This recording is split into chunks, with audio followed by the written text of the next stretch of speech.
How's everybody doing? I got another video for you today. I had one comment and one request on my last video. First of all, I want to thank everyone for coming back and revisiting my channel.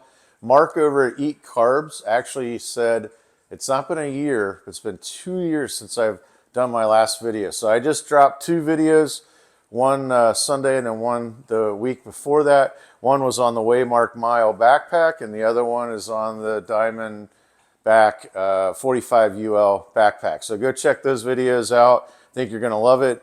So I had a request, which is to do a video on what do I carry in my first aid kit. So I'm going to do that here today on this video.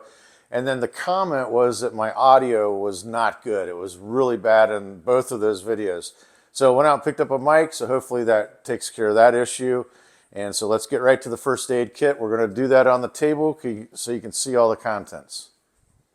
So here's what I carry in my first aid kit. This is going to be pretty standard regardless of what type of camping trip or hiking trip I'm going to take. So first of all, the pouch is made by Light AF. I've had this pouch a very long time, beat it up, and it just keeps going. Lightweight, has a great zipper, so that's about all I need as far as a first aid kit. So in the first aid kit, I have Leuko Tape. And a little trick with the Leuko Tape, if you're not hiking the Appalachian Trail and you do not need an entire roll of this, you can take a return label. It's kind of like that waxy material they'll send like in a return envelope. And I just pre-cut some of the Leuko Tape and place it on there. If you have a sore spot, say you're hiking and your toe starts to become irritated, you want to put this on before the blister forms. Afterwards, it's kind of too late, but nonetheless, it still does work. I also have some athletic tape, and you can actually use this kind of in the same fashion as Leuko Tape, and you can also do smaller repairs with this as well. I have some standard Bandaids. I have a larger piece of gauze, and then your regular household Bandaids.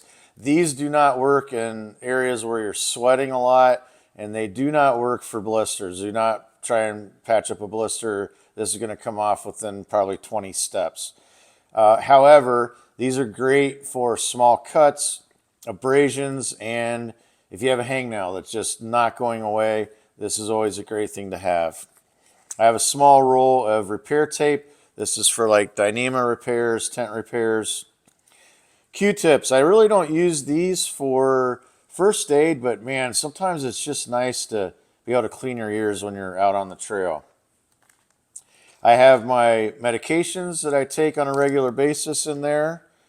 I also have aspirin. I'm not going to get into all the properties of aspirin, but there is one thing that I do on a regular basis. If I know I'm going to be on an airplane for more than, say, an hour or an hour and a half, or driving a car for an hour or an hour and a half, I will break one of these in half and take that. It is great for preventing any type of clot, especially if you do have heart issues. I also have Advil, so I always take plenty of Advil with me.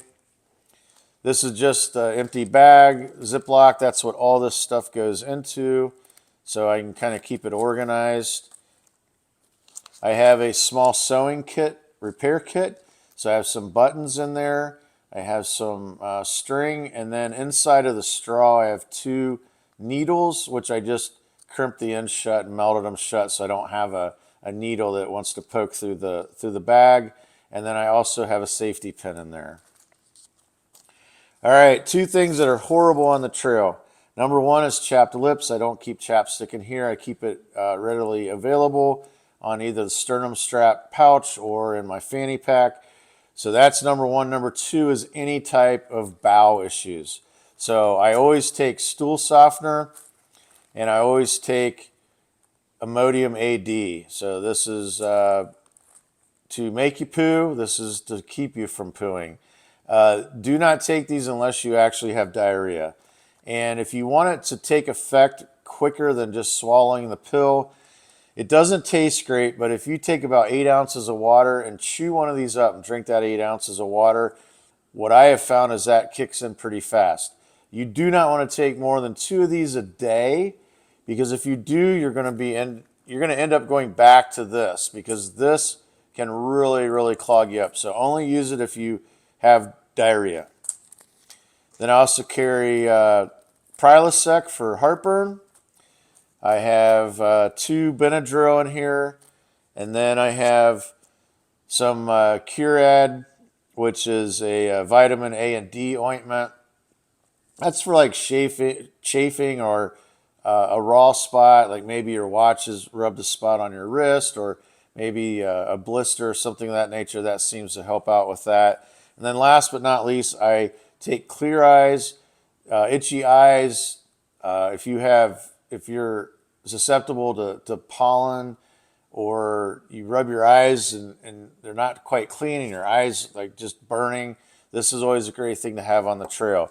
So this is everything that I put in here. It does fit in here, and it makes me smile every time I put it in my backpack. This is Jeff, the Common Sense Camper, camping out. Always carry Q-tips. I have some regular Band-Aids, some more Band-Aids, again, Gauze, and then just regular Band-Aids, which actually, oh my gosh. This is why people don't do a reverse loadout, because I just talked about those. So no, I don't have double these. This is